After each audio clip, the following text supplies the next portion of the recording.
Leather and Shoe Repair. I'll wait for a few people to get in here and see what happens. All right, today the question is, so you want to get into a leather crafting business? If so, you want to ask yourself some questions. What do I want to make? What leather do I need to make this? What tools do I need? My suggestion is you think long and hard what you want to make. Do you want to make wallets? Do you want to make belts? Do you want to make card holders? Do you want to make custom work? You know, if you make a card holder, do you want to tool it, or you just want to make it a plain Jane? That's some of the things you want to kind of figure out what you want to do. My suggestion is don't go out and buy a whole bunch of tools because you won't need probably half of them. You'll need a couple of good sharp knives, a ruler, a good compass, a couple pens or pencils. Skip the pens. Use pencils. You can erase the lines. The knives, you can go to any hardware store, Harbor Freight, wherever you buy your hardware tools at, hammers, stuff like that. Just go in there and get yourself a utility knife or some of these knives that you can break the blades off and when they get dull. But the biggest thing is you want to figure out what you want to make and how fancy and what leather you want to use to make it. I mean, there's all kinds of leather. Biggest thing is figure out what weight you want to use. You want to use a 3, 4, 5, or 6 ounce. Depending on what you're going to make, is going to determine the thickness of your leather. Now, color. I myself, now I've been doing this for a little over 14 years, and I find that black does not sell. Browns, you can make all sorts of stuff out of browns. I mean, there's different shades of browns. Veggie tan, you can get it already colored. If you want to go the extra steps and dye it yourself, you can do that. But if you're going to do it as a business, you want to kind of stay away from the dyeing end of it. You want to get your leather already dyed. It makes more sense. It's quicker, it's easier, and it's one less step. Because remember, time is money. You can only charge so much, or you're going to drive yourself out of the market. Now, again, you got to know what you want to make and what you want to sell. Then, after you make the product, you got to figure out what to charge. And after you figure out what you need to charge, now you got to find a place to sell it. You can sell eBay. There's several places out there. You can use Facebook Marketplace. Just have to figure out which one you want to sell on. If you want to sell on all of them, it's great. But remember, every place that you list your stuff, you got to maintain an inventory. I would stay away from selling on Amazon because they are real sticky. Everything has to be exactly the same. You can't have one stitch pattern on one and another stitch on, design a stitch on another. That's another thing. You got to figure out if you want to hand stitch it or if you want to use a sewing machine. These are all things you've got to think about. When I started out hand stitching everything. And then as I started selling, I put some money aside. I bought a used sewing machine. Used that for, I think I used that one for about 2 years, 3 years. And then I bought a bigger one and used that one. And then I've always bought used machines, and I've had good luck with them. That's something you got to think of. If you want to hand stitch them, or you want to use a machine. Depends on how fancy you want to get, and how. But I would not go into debt too far, because if something, God forbid, happens and you can't make a go of it, it's easier to sell a few tools than it is to sell a lot of tools. But, just think long and serious on what you want to do, what you want to make, how far you want to go into it to start out. You can probably get into it for $400 or $500. Now, when it comes to purchasing your leather, you can go to Weaver, Tandy. I can name a whole bunch of places, but you got to figure out who's got the best for your buck. There are some places that have what they call mill run. They may have a brand, fly bites. It may not be perfect leather. Depending on what you're going to make, you might think about going and doing that. Using, if you're going to make, we'll say, card holders or wallets, you can get bellies cheap, and they work just as good. But you got to remember, you can't use bellies for making belts because the belly stretches, and you don't want a belt that stretches because they'll bring them back to you. And if you do it right and you know what you're cutting and how you're cutting it, you can get away with a piece of leather that's got a couple scars in it here and there. You just cut around it. I mean, I use leather that's got scars in it, and I use it for belts until I get to where the scar is at, and then I just cut around it, or I take a straight edge, give myself a straight edge on the side, and just keep cutting. Now, a strap cutter, that's something else. If you're going to make belts, strap cutters are handy.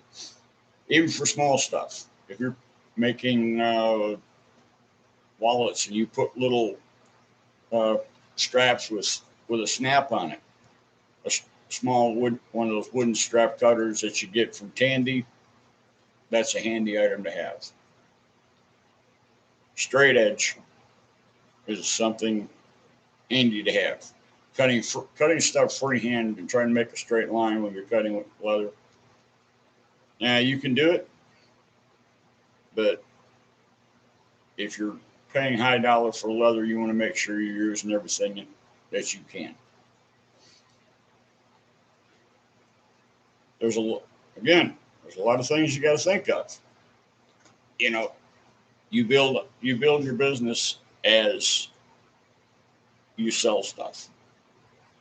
Now, when it comes to making stuff, what I started out doing is if I made, we'll say, card holders. I made 2 card holders. I listed them I started out selling on eBay. When one sold, I had a backup. When I sold that one, when I sold two of them, then I moved on and built two more or three more. I built it, like I said, when I started, I built them as I needed them until I knew that it was an item that was going to sell pretty fast and pretty quick. And then I focused on doing that. Now, when I make something, if I make a gun holster, I cut out three or four and build them. And I got enough room, I can hang them on the wall. And as I sell them, if I sell one, I make two. If I sell two, I make three. I like to keep a halfway decent inventory because sometimes you do get a little bit busier and you need to concentrate on that. So again, these are all things you got to think of. When it comes to how much, what I did, I kind of cheated. I went on eBay and I looked up, like, say, gun holsters, and I just got an overall general idea of what what everybody else is getting, and I sold them at that price, or a couple cents less. Belts, same way. See what everybody's getting. I used to go to flea markets and stuff like that, see what they were getting there. And naturally, the flea market, they're going to get, for like a $25 belt, they're going to get 35 because it's they got to pay for their spaces and stuff like that. But as long as you stay competitive, you can make money. That's the name of the game. You try and buy your leather as cheap as possible. Don't get too fancy. You're gonna make money. Now, like I say, it's taken me, 13, 14 years, and I've got a pretty good business build up. When I started out, I made a purse for my wife and made a belt and some other stuff for other friends and relatives. And that's how I got my start, building for friends and family, Christmas gifts and stuff like that. And now, I'm doing pretty good. And at the time I was working two jobs. I was doing construction work and coming home at night or on weekends and making leather products. And then things got going, and I think I quit work for somebody else 4 or 5 years ago because I picked up. I also, besides doing leather work, I picked up doing shoes. So I repaired shoes, boots, purses, and stuff like that. So this is a dual featured shop. We do leather work and we do shoe repair. And it's worked out. And daily or weekly, however you want to do it, look at it, things are getting better and better. Now with this unpleasantness that's bouncing around out there, things got a little slow. But if I didn't make anything in the leather shop, I had shoe repairs coming in, and vice versa. So, you don't quit your day job until you can find that you can make your leather crafting business pay for itself and give you a little bit of money you can take out of it. But again, think long and hard on what you want to make, how you're going to make it, what tools you need, and things will be all right. It's going to take a little bit of time, but build on it. don't buy it. Don't go out and buy all that top dollar stuff. If you have to for a while, buy used. If you want to buy a used sewing machine, buy that. Excuse me. I've got two of them. Got one sitting here behind me.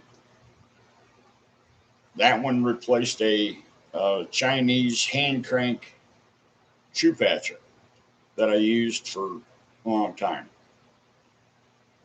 That's a harness machine. Works great. The only drawback is it doesn't have reverse.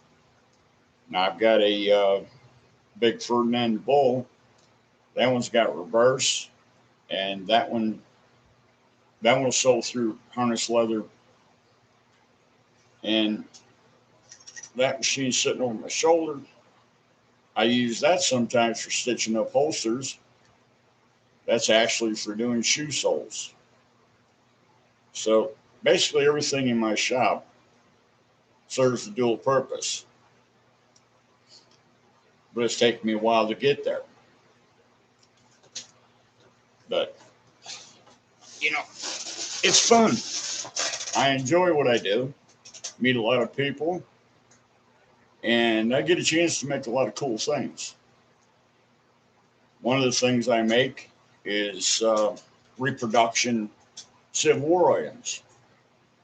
I make bridles, headstalls, halters, girths for Civil War reenactment. And I make Civil War style holsters.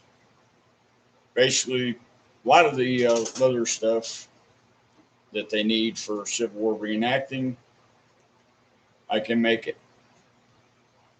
And I make horse tack. Like I say, I use a lot of brown. Black, the only thing I use black for is for Civil War items. But I make Civil War items for both sides of the street, for the Union, for the Confederacy. But I happen to find some patterns, and people would bring me whatever they had that was tore up, and I'd copy it. So, like I say, think about it, research it a little bit, just don't run into it and, blindly. And, I've even got my daughter, she takes the scraps that I make. We try not to waste anything. She takes the scraps and she turns it into jewelry and then brings it back, and I sell it through the shop. So we're self-sufficient. We do what we can. We help as many people as we can. And we like a challenge. But when I started out, like I say, it was just a hobby. And a hobby turns into a business. So, realize you didn't see anybody jump in here, so I'm going to put this one to bed. But not to be a dead horse, but like I say, think about it, research it before you buy anything. Think long and hard, do your research, figure out what you're going to make, how you're going to make it, what tools you need to make it, what kind of leather you need to have to make it, and do you have room to make the stuff. I mean, I started out on a block of wood and a piece of granite countertop. And that's how I started out, and now I got a shop full of equipment. But, all right, I'm going to get to work, make some money, have some fun, and hope I've given you some enlightenment from someone that's been there, done that. And I've got a couple t-shirts. So, all right. It's If you like what you heard, leave a comment down at the bottom, hit the bell. We try and put out a video once a week, twice if we got something that comes in that's interesting. And I think I want to show you how to build or do. So, again, thanks for stopping by Cowboy Leather and Shoe Repair. Hit the like, subscribe, ring the bell, do whatever. Have a good day. Be safe. And keep your cutting knives sharp. We're gone.